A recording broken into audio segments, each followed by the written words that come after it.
Hello student, welcome to all. Today is our another lecture on operating characteristics of single phase induction motor. As we already discussed about some operating characteristics of single phase induction motor are MMF for air gap, saturation factor, iron losses, friction and windage losses. तो यहाँ पर जो है वो चार types जो है वो हमारी ऑपरेटिंग कैरेक्टरिस्टिक्स है। उसके बाद जो है वो हम लीकेज रिएक्टेंस के फॉर्मूला जो है वो देखेंगे। तो यहाँ पर ऑपरेटिंग कैरेक्टरिस्टिक के अंदर जो फर्स्ट है वो हमारा एमएमएफ फॉर एयर गैप। तो उसके रिलेटेड जो फॉर्मूला थे वो हमने फाइंड किए थे। हमें मालूम है कि जो ये हमारा स्टेटर और ये हमारा रोटर है, तो स्टेटर और रोटर दोनों के अंदर आयरन पार्ट्स यानी कि स्लॉट होगी, स्टेटर की कोर होगी, स्टेटर के टीथ होंगे, रोटर के टीथ होंगे और रोटर की कोर, और उसके अलावा जो है वो हमारा एयर गैप का एमएमएफ होगा, यानी stator core, rotor core, stator teeth, rotor teeth और एयर गैप एमएमएफ। ये सभी का एमएमएफ हम कैसे फाइंड करते हैं, वो सभी वैल्यू हमने फाइंड की।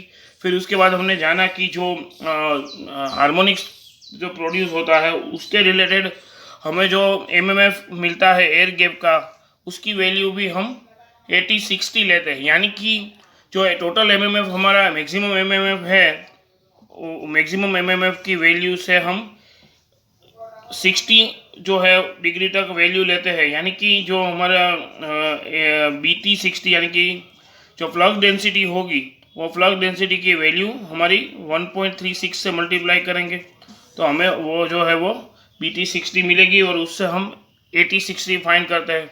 तो इसके रिलेटेड जो प्रीवियस लेक्चर था उसमें हमने सभी जो फॉर्मूला थे वो भी फाइंड किए और उसके रिलेटेड जो भी थियरी थी वो हमने हमारे प्रीवियस लेक्चर के अंदर सभी कुछ देख लिया। अब हम दूसरा जो है वो सैचुरेशन फैक्टर जो है उसके रिलेटेड जो भी फॉर्मूला है वो फाइंड करेंगे। फिर आयरन लॉसेस के बारे में, how iron losses are affect, वो देखेंगे।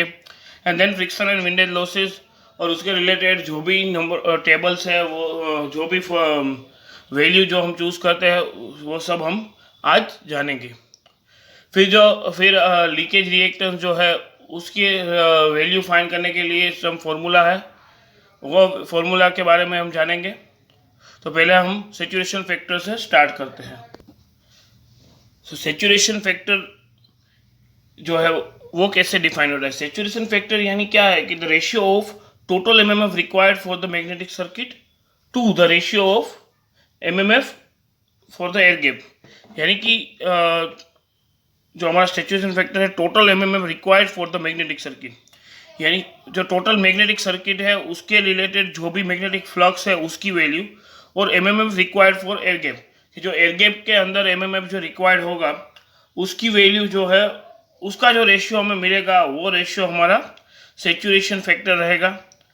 यानी कि जो total MMF required magnetic circuit है वो हमारा एयर गैप का एमएमएफ है उससे ज़्यादा होगा।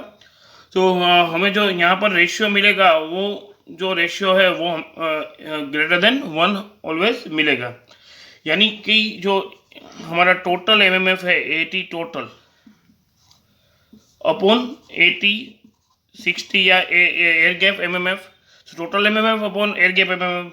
तो ये रेशियो जो है वो हम 1.1 से लेके 1.35 तक सिंगल फेज इंडक्शन मोटर के अंदर लेते हैं, यानी जो सैचुरेशन फैक्टर है उसकी वैल्यू हम चूज करते हैं।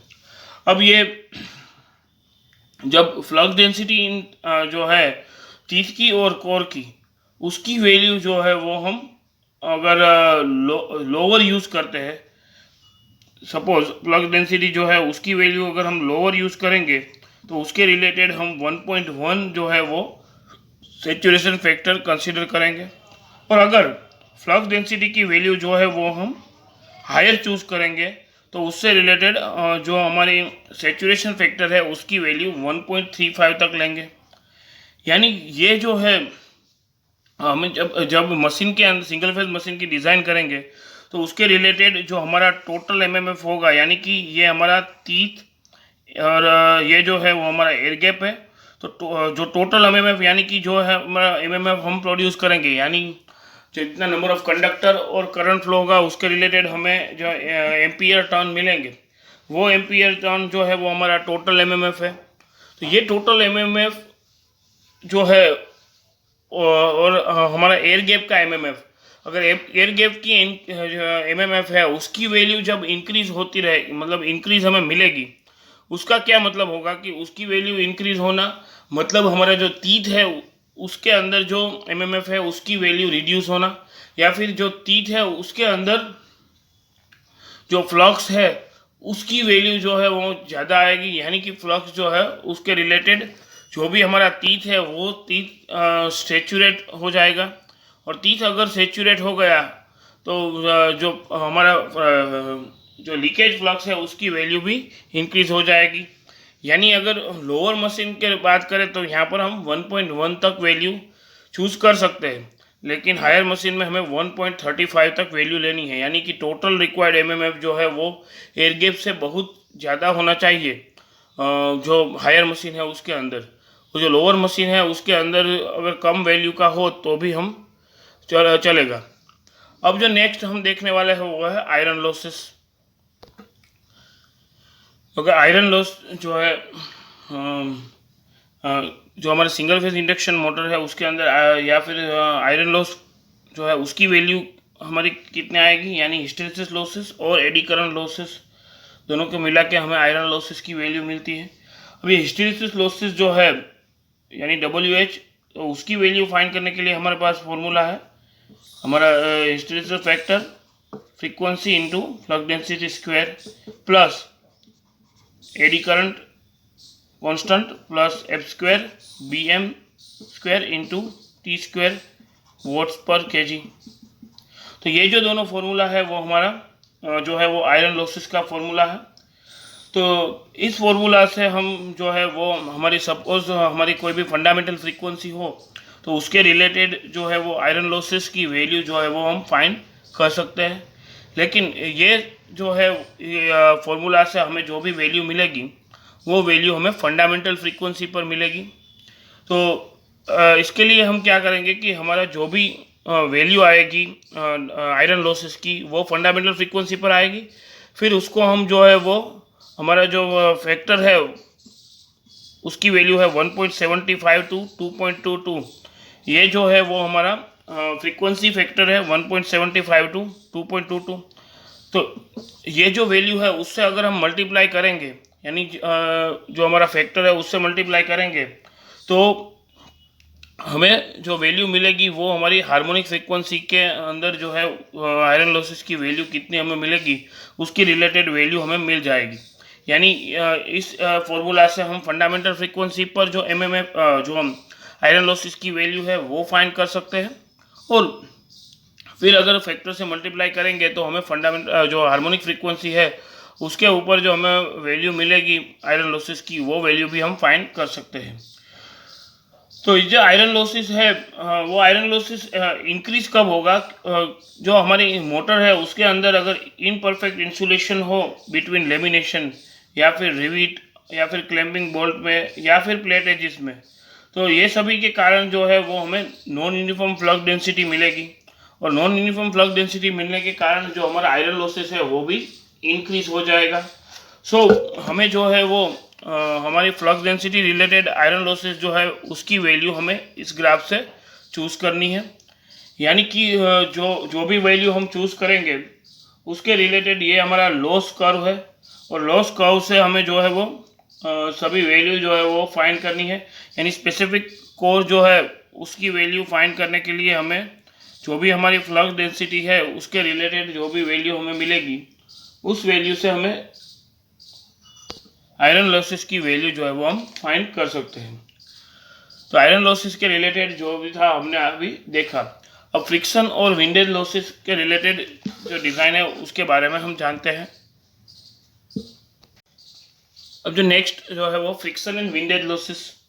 अब फ्रिक्शन एंड विंडेज लॉसेस जो है एक्चुअल में जो हमारा रोटर शाफ्ट है वो रोटर शाफ्ट जो है वो उसकी मूवमेंट होती रहेगी, और उसकी मूवमेंट जो है वो मूवमेंट कैसे होती है हमारे बॉल बियरिंग या फिर स्लीव बियरिंग से उसकी जो है वो रोटेशन शाफ्ट की होगी। तो यहाँ पर जो रोटेशन होगी उसके अंदर जो है वो हमारा जो भी शाफ्ट होगा, यहाँ पर सपोज हमारा शाफ्ट है और यहाँ पर बियरिंग है, उस बियरिंग में शाफ्ट जो है वो मोमेंट करेगा, रोटेश जो है वो करेगा। तो जो भी फ्रिक्शन होगा उससे जो भी लॉसेस होगा उस लॉसेस को हम विंडेज लॉसेस बोलते हैं। तो यानी जो ये विंडेज लॉसेस जो है वो क्या है एक्चुअल में कि the losses of power due to friction between shaft and bearing, so it's called a windage losses. तो जो ये जो लॉसेस है वो एक्चुअल में हमारा जो फुल लोड आउटपुट है उसका 5 to 8% हमें मिलता है। और ये लॉसेस जो है वो किसके ऊपर डिपेंडेंट हो गए, यानी कि कॉजेस ऑफ लॉसेस, ये जो लॉसेस है उस कौन सा फैक्टर पर डिपेंडेंट होंगे, यानी टाइप्स ऑफ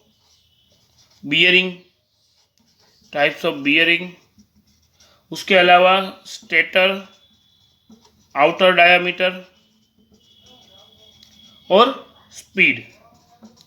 तो ये जो तीनों फैक्टर है उसके ऊपर जो ये लॉसेस जो है उसकी वैल्यू डिपेंडेंट रहेगी। तो उसके रिलेटेड जो हमारे पास एक टेबल है वो टेबल हम देख लेते हैं कि वो यहाँ पर जो है वो फ्रिक्शन एंड विंडेज लॉसेस जो है डिफरेंट टाइप्स ऑफ बियरिंग जो है वो हो गए, यानी कि स्लीव बियरिंग और बॉल बियरिंग के लिए हमें वैल्यू जो है वो, तो हमने तीन जो है वो फैक्टर के बारे में बताया। एक तो types of bearing, stator, outer diameters and speed.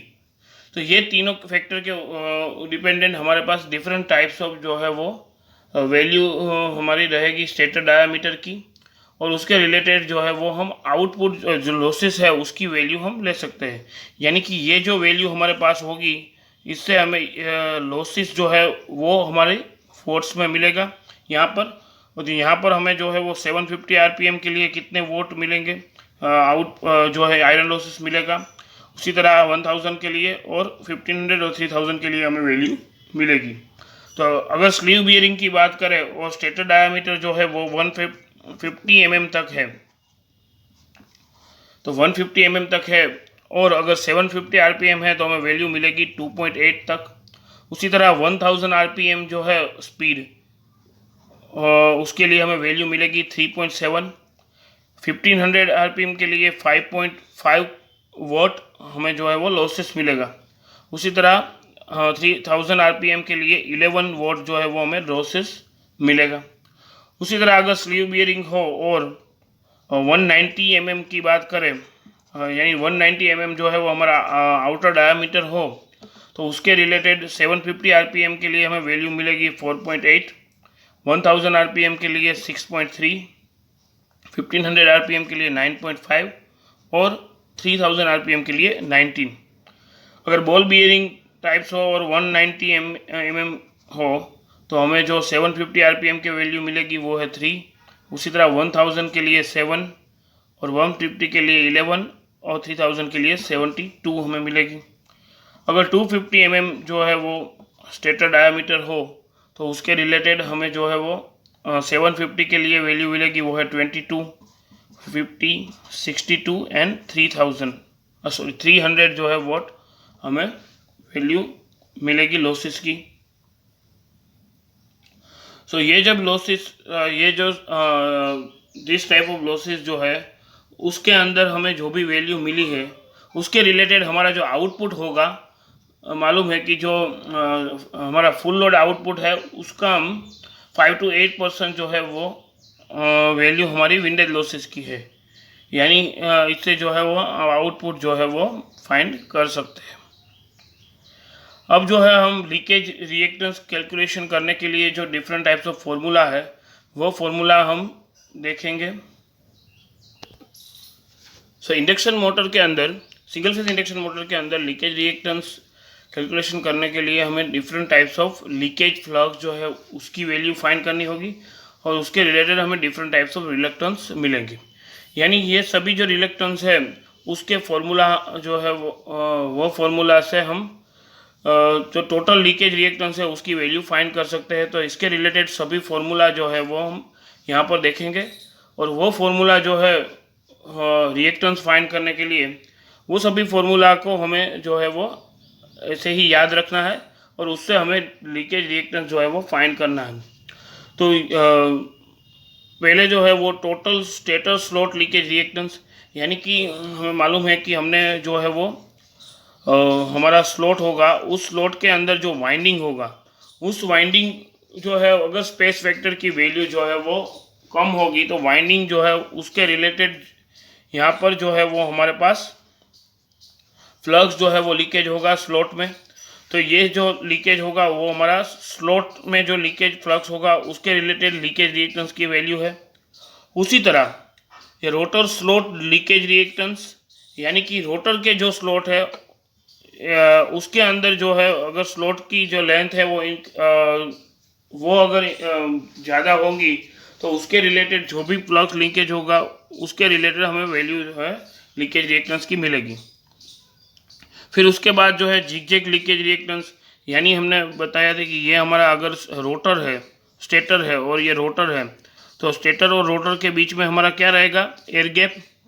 और स्टेटर और रोटर के बीच में जो भी एयर गैप है उस एयर गैप में जो फ्लक्स है वो जिगजैग फॉर्म में फ्लो करेगा, ना तो वो स्टेटर के तीथ से कनेक्ट होगा या फिर रोटर के तीथ से कनेक्ट होगा। फिर जो है वो ये लीकेज फ्लक्स जो है उसके कारण हमें लीकेज रिएक्टेंस मिलेगा। तो ये जो है जिगजैग लीकेज रिएक्टेंस। फिर उसके बाद ओवरहैंग लीकेज रिएक्टेंस। अब ये ओवरहैंग लीकेज रिएक्टेंस जो है वो क्या है कि हमारा जो वाइंडिंग है, सपोज ये हमारा कोई वाइंडिंग का एक टर्न है, तो ये हमारा स्लॉट रहेगा स्टेटर का और ये हमारा स्लॉट है स्टेटर का। यहाँ पर वाइंडिंग जो है वो हम जो है यहाँ पर वुंड करते हैं, लेकिन वाइंडिंग का जो ये वाला पार्ट है ये किसी भी स्लॉट और वहाँ पर नहीं होगा, यानी कि स्लॉट और टीथ में नहीं होगा, वो फ्लक्स को कट भी नहीं करेगा।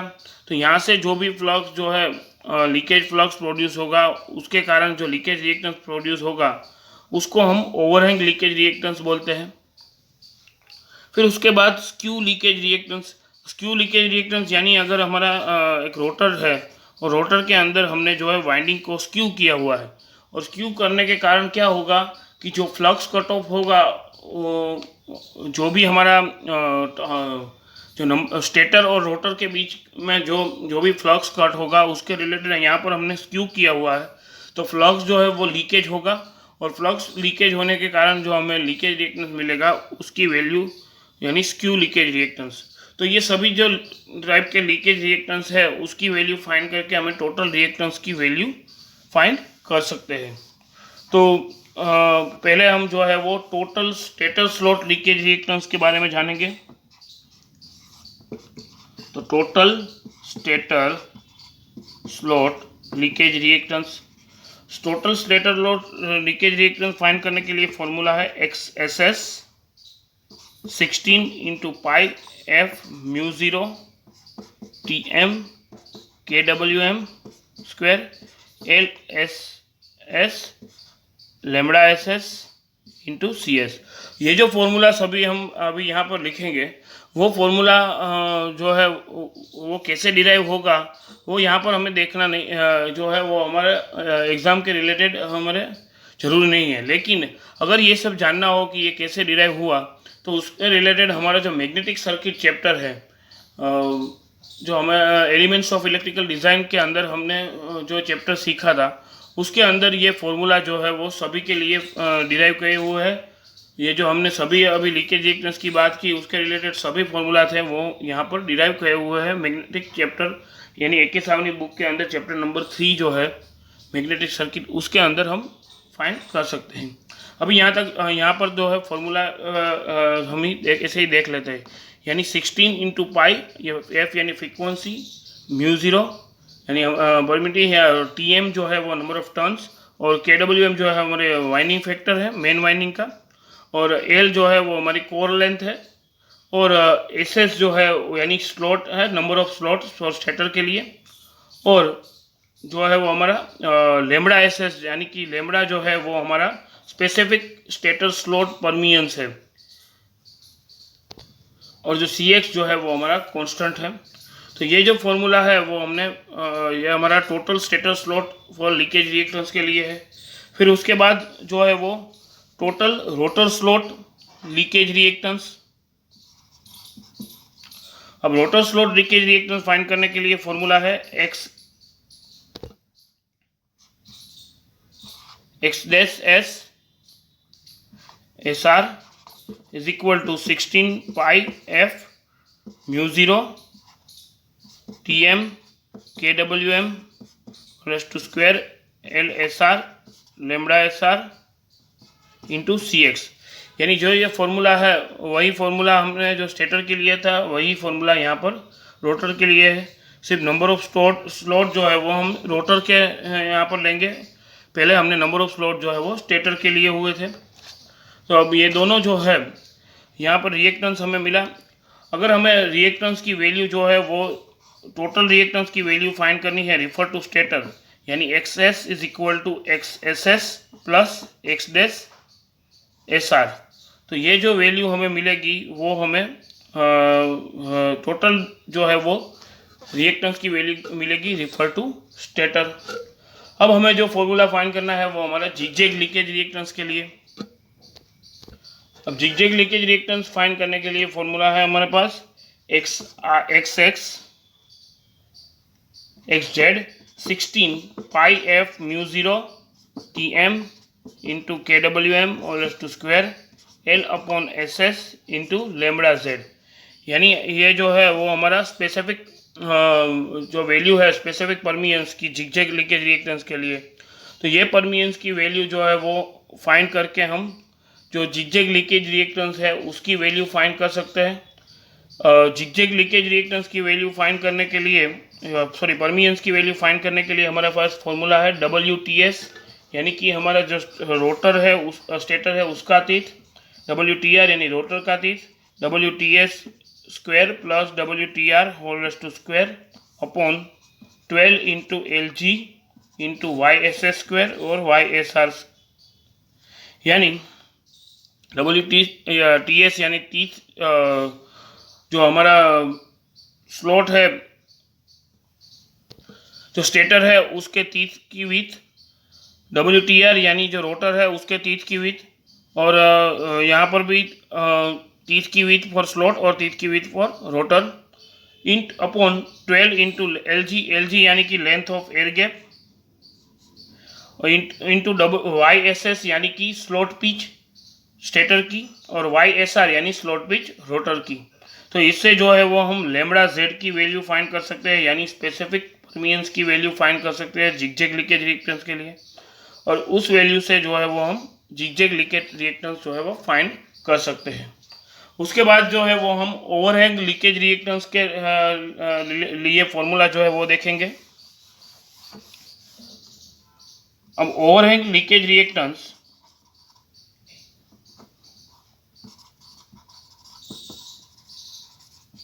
ओवरहैंग लीकेज रिएक्टेंस फाइंड करने के लिए फॉर्मूला है हमारा XO 16 pi f mu 0 Tm Kwm और raise to square upon 6.4 SS into P। यहाँ पर जो है म्यू 0 जो है वो हमारे म्यू 0 की वैल्यू जो है वो सभी के अंदर हमने जो है वो म्यू की वैल्यू ली हुई, यानी म्यू 0 जो है वो हमारे एयर गैप का परमिएंस हमारे पास परमिटिविटी की वैल्यू होगी, और Tm जो है वो नंबर ऑफ टर्न्स होंगे, Kwm जो है वाइंडिंग फैक्टर होगा, और नंबर ऑफ पोल यहाँ पर P, और SS जो है वो नंबर ऑफ स्लॉट। तो ये फॉर्मूला है उससे हम ओवरहैंग लीकेज रिएक्टेंस की वैल्यू फाइंड कर सकते हैं। फिर उसके बाद जो है वो स्क्यू लीकेज रिएक्टेंस की वैल्यू फाइंड करनी है। ये जो स्क्यू लीकेज रिएक्टेंस है, स्क्यू लीकेज रिएक्टेंस की वैल्यू फाइंड करने के लिए फॉर्मूला है हमारे पास XSK is equal to XM theta square S12 into K1। यहाँ पर जो थीटा S है वो हमारे रोटर बार जो स्क्यू किया हुआ है उसके एंगल की वैल्यू है, क्योंकि रेडियस में होगी, यानी कि जितने एंगल का हमने स्क्यू लिया हुआ है उसकी वैल्यू, उसका फॉर्मूला हमें पता है स्क्यू का, वो है पाई SR बाई P, यानी इससे हम थीटा S की वैल्यू फाइंड कर सकते हैं। और K1 जो है वो हमारा जो स्टेटर है स्लॉट का उसका लीकेज फैक्टर है। सो K1 जो है वो स्टेटर स्लॉट का लीकेज फैक्टर।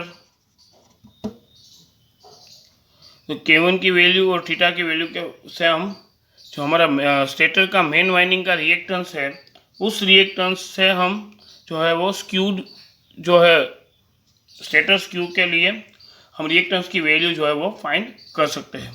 उसके बाद जो है वो टोटल रिएक्टेंस हमें कैसे फाइंड करना है, तो टोटल रिएक्टेंस फाइंड करने के लिए हमारा जो फॉर्मूला है वो टोटल रिएक्टेंस यानी XLM यानी टोटल रिएक्टेंस।